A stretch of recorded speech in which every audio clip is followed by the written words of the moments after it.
احکام شرعیہ کو تفصیلی دلائل سے ماخوذ کرتا ہے۔ مطلب کیا؟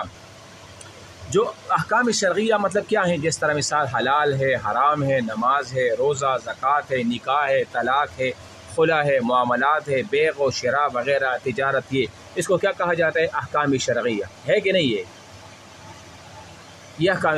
اچھا، آپ اس احکام شرعیہ کو کہاں سے ثابت کریں گے؟ ادلہ تفصیلیہ سے ثابت کریں گے نا۔ تو ادلہ تفصیلیہ ٹوٹل 4 ہیں۔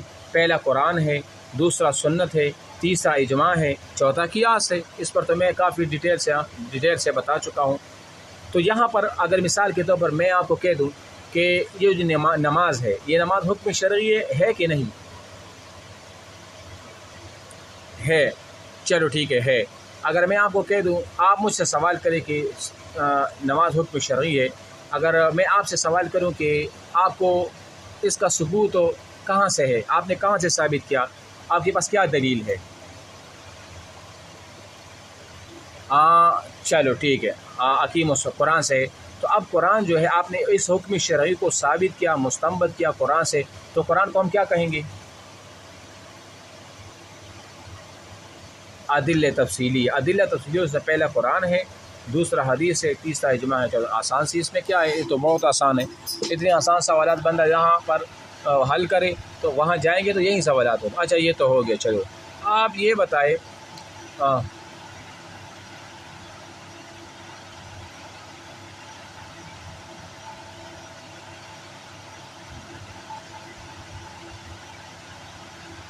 اچھا بہرحال جو مثال جو طریقہ ہوتا ہے نا، آپ اسی طریقے پہ مثال کے طور جس طرح میں سبق پڑھاتا ہوں، تو کہیں پر بھی اگر آپ لوگوں کو کنفیوژن ہو نا، مسئلہ مثال آپ کو شک آ جائے کہ مجھے یہ سمجھ نہیں آ رہا، تو آپ اسی ٹائم بھی سوال کیا کریں تو میں اس پہ روشنی ڈال دوں گا۔ اچھا یہ تو ہو گیا۔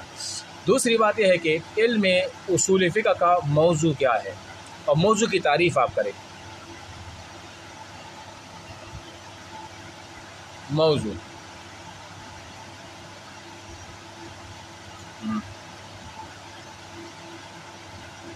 یہ سوالات میں آپ دونوں سے کر رہا ہوں، جس کو آتا ہو آپ مجھے بتا دیں۔ جی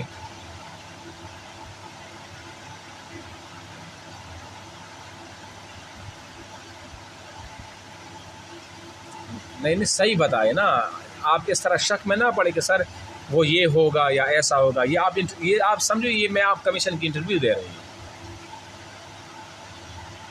اگر آپ اس طرح شکی طور پر آپ کہو گے نا کہ سر وہ ایسا ہے نا، وہ کہیں گے کہ یہ اس طرح خود کہہ رہی ہے، آگے پڑھائیں گے کیسے؟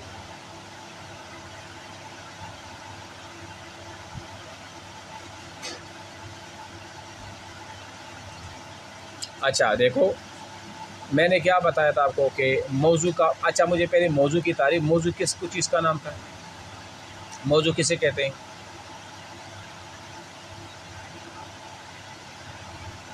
ہاں نہیں، ہاں جس بارے میں ہم وہ پڑھتے ہیں، اس طرح بولے گی۔ ہاں جس چیز کے متعلق ہم بحث کرتے ہیں نا، بات کرتے ہیں، وہ اس چیز کا موضوع ہوتا ہے، ٹھیک ہے نا؟ اچھا یہ تو ہو گئی بات ہے، مثال کے طور پر وہ ہمارا کیا ہے، وہ موضوع ہوتا ہے۔ اچھا اب آپ دیکھیں نا، اصول جو فقہ ہے، اصول جو فقہ ہے نا، اب اس کا موضوع میں نے آپ کو بولا تھا کہ ادلہ اور احکام ہے کہ نہیں۔ آپ ادلہ تفصیلیہ سے بھی بات کرتے ہیں اور احکام شرعیہ سے بھی بات کرتے ہیں۔ دیکھو احکام شرعیہ ہم اصول فقہ میں کیا پڑھتے ہیں؟ یہی چیزیں پڑھتے ہیں نا، مثال نماز، روزہ، زکوٰۃ ہے، طلاق ہے، نکاح ہے، خلا ہے، لین دین، تجارت وغیرہ، یہ چیزیں ہوتی تو اس کو احکام شرعیہ کہا جاتا ہے، ٹھیک ہے نا؟ اچھا لیکن ان چیز کا ثبوت ہم کہاں سے کرتے ہیں؟ ادلہ تفصیلیہ سے کرتے ہیں۔ مسئلہ یہ ہوا کہ اصول فقہ کے اندر ہم 2 چیزوں سے بحث کریں گے، یا تو احکام شرعیہ ہوگا، اور اس طرح اس کے ساتھ ساتھ کیا ہوں گے؟ ادلہ تفصیلیہ ہوں گے۔ اب سمجھ آ گیا؟ ہاں چلو یہ تو ہو گیا۔ آپ مجھے یہ بتائیں کہ حکم کی تعریف تو کر، یہ سوال مجھ سے بھی کیا گیا تھا، حکم کیا ہوتی ہے؟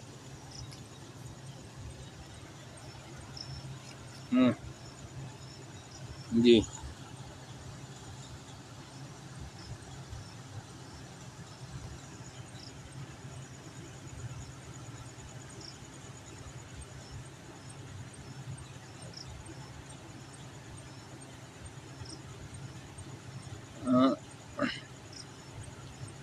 ہاں، یہ بھی آپ تقریباً 70% آپ نے 70% مطلب جواب دیا ہے، لیکن میں اس کا صحیح جواب دے دیتا ہوں اور بھی.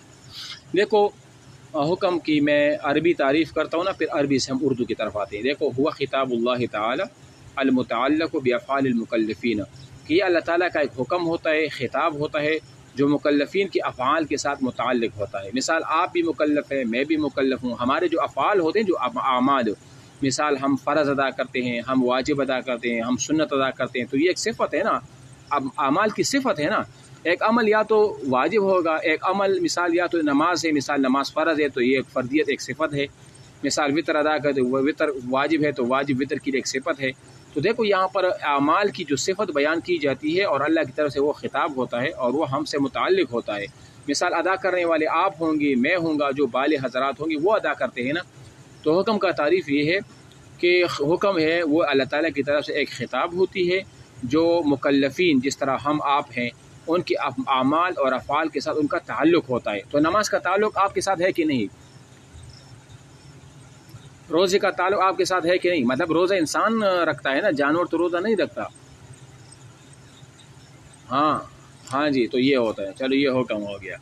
اچھا آپ مجھے یہ بتائیں کہ حجیت حدیث کا کیا مطلب ہے؟ اصول فقہ میں حجیت حدیث کسے کہا جاتا ہے؟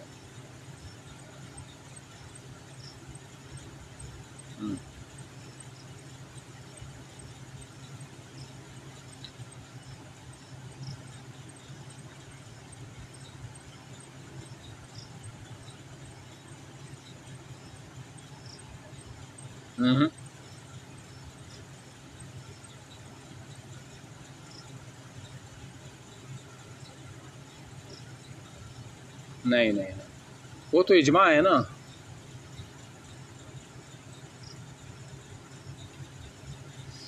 آپ کو آتا ہے؟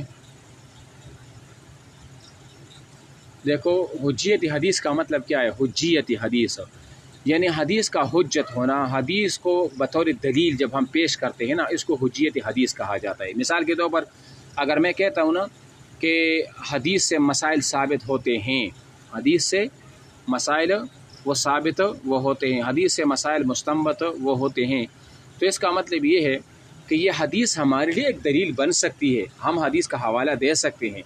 اب ہم کہتے ہیں نا کہ مثال کے طور پر آپ نے یہ کام اس طرح کرنا ہے اور اس طرح نہیں کرنا ہے، تو آپ مجھ سے پوچھو گے نا کہ آپ کے پاس کیا دلیل ہے، تو میں آپ کو کہوں گا کہ میرے پاس دلیل حدیث ہے. میرے پاس دلیل کیا ہے؟ حدیث ہے.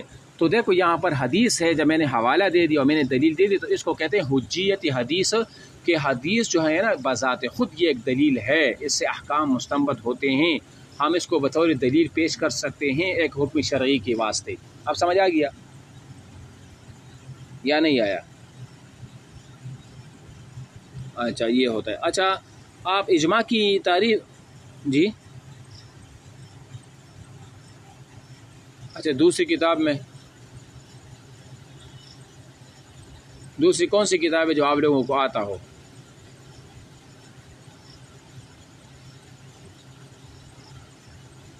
نہیں وہ تو بات ٹھیک ہے. آپ ایک منٹ آپ نے کمیشن ایگزام